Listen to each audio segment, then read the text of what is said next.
Okay, so I just want to talk about these brushes that I've purchased from True Grit Texture Supply. They are halftone brushes, and I'm in Clip Studio Paint.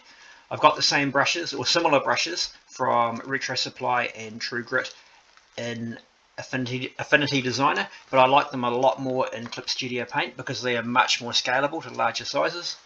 This canvas I'm working on is 10,000 pixels square, and they'll have no trouble with that. There's no lag, and yeah, they just work really well. And I do all of my line work in Clip Studio Paint. Even if I'm going to color something in Affinity, I always do line work here. I just love using Clip Studio Paint. I find it a lot smoother and easier, faster. Yeah, so over the side of my screen here, I've got my brushes open, and my tablet's going to sleep. There we go. Here's all my brushes here. There's loads of them, and they're in sets, which is really super handy because they go together and they can be layered. Okay, let's see if I can do something a bit different. So I'm going to go down to, let's have a look. I want to put some horizontal lines down the side of this traffic light, and so here we go. This is a line by 45 degrees, and there appears to be a set of 4 of them. So you can see I've got my brush size at 100. That's the size of the tip of the brush. So at the moment it's quite small. I can make it a bit bigger like the other one was, and it might be a bit slower. It doesn't really affect the spacing of the lines within that halftone. So if I zoom in on that, they're really close to each other and pretty grainy. So over here, scale ratio is the one that I want. It took me ages to find this because I had to click on this little plus beside texture density. If I up that, let's try 119. Let's see what happens. There we go. A wee bit bigger. And I'll make it even bigger than that, 200. Yeah, so that's something I was looking at. So what I'll do is I'll just clear that away. I'm going to put that texture into this side of the traffic light. And I'm not particularly fussy about how I do this because I'm a big fan of happy mistakes and see how things go.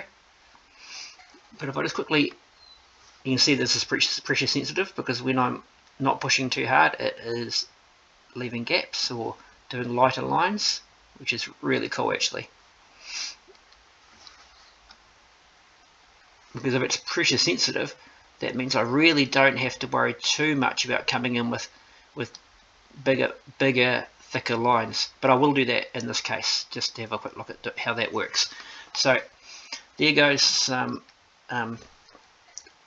this is a 45-degree angle, and then if I go up to the next one, which is still 45-degree angle, wait a second, I've got my scale ratio is 203. I need to keep that the same for these lines to overlap each other properly. So I'll head up to 203, that was pretty easy, and we'll get a bigger brush tip, and I can just put that, a thicker line, where I think there might be a bit of additional shading needed, where it might in reality be, well, I don't think reality matters too much when you're talking about a traffic light with depression of some sort. It's probably not a big issue. And then if we go for a bigger brush again, once again, if I make that 203, which is really easy to hit, so it must be a preset. Make my brush tip a bit bigger, and there we go. Now you can shade that in. Pop some down here as well, and maybe there'd be a bit behind this hand. So obviously I've gone places I don't need to go, but that was on another layer anyway, so now I'm just going to zoom in and rub out anything I don't need. I'm going to keep this little strip here nice and clear.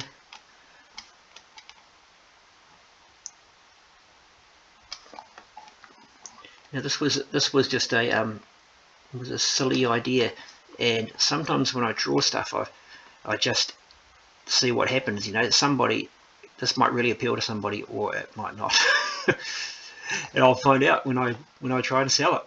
We'll see. I've got a lot of good designs that don't sell very well, and then others that maybe that aren't as good, that are actually quite popular.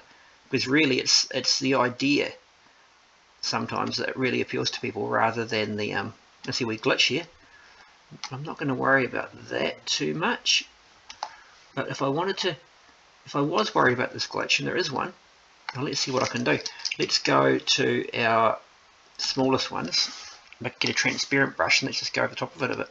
What happens? Rub some of that out, and then pop it back in again. So, oh, that glitch is still there. It must be a seam. I'm going to leave it.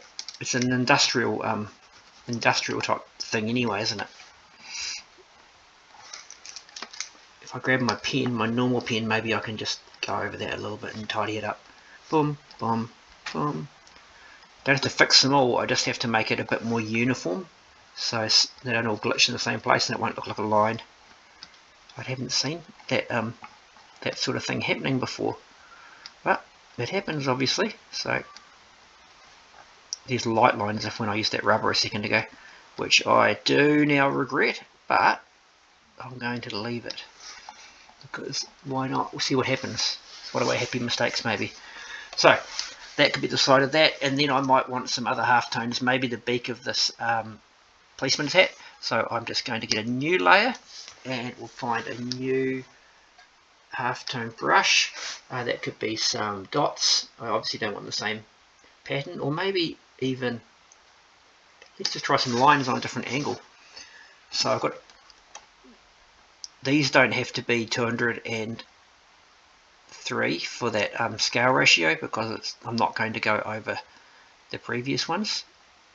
If I wanted to go over them in any pattern, I would grab the same scale ratio. There we go. That'll be cool. And then I might just put some halftone dots of some sort.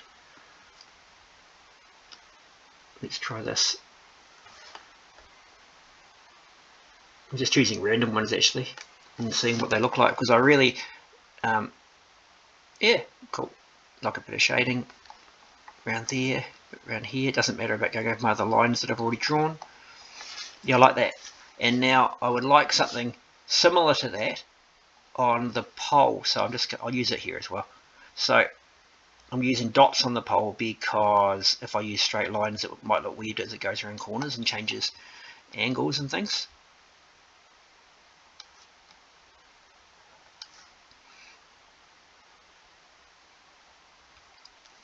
So what I would often do is I would take this once it's finished and go to Inkscape, and in Inkscape I will I'll vectorize it, which in Inkscape it's called a trace bitmap. That will very quickly make this into a vector object because at the moment it's a raster, and then I'll color it in Affinity Designer with vector brushes. Although because I've drawn it at 10,000 pixels square, there's actually no real need to go to Affinity at all because this is plenty big enough for anything. This one's called grainy dots. Let's have a look at them. I'll make them a bit bigger. I don't know what these will be like, but oh yeah, just little dots.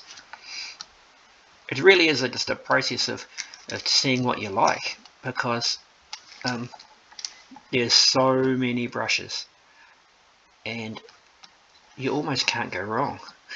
You can, if I don't like this, obviously I just can rub it out and carry on, but most of the time you choose something and then make it work, and it does work. It's actually, these are really great brushes.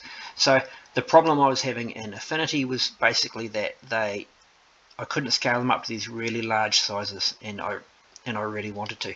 What I was doing to get around that in Affinity was that I would draw the halftones in Affinity's pixel persona, and then I'd copy those halftones, go to Inkscape, trace bitmap, place them back in as vectors. That's not really necessary, but I just love everything being vector if I can. Yeah. Anyway, that's probably enough. Oh, maybe a little bit on that lamppost. And as you can see, they've all got different shapes and things to them. Different. If I zoom in on these lines, nice and smooth too. And when I vectorise those, the nature of them will change, but like I said before, you don't need to vectorise them, that's just something that I do. This will be a good example of where I should probably have a dark and a light. So, sorry, a big one and a small one, which is dark and light. So, just got to once again make sure I've got the right size brush. So I'm on a grainy 60-degree dots, and I'm on 170 scale ratio. So I'll get the next size up. Make sure that's 170. Can I get it? There it goes. And just something a wee bit bigger, and we'll pop that down there, and down there, and down here, and probably in this hole too.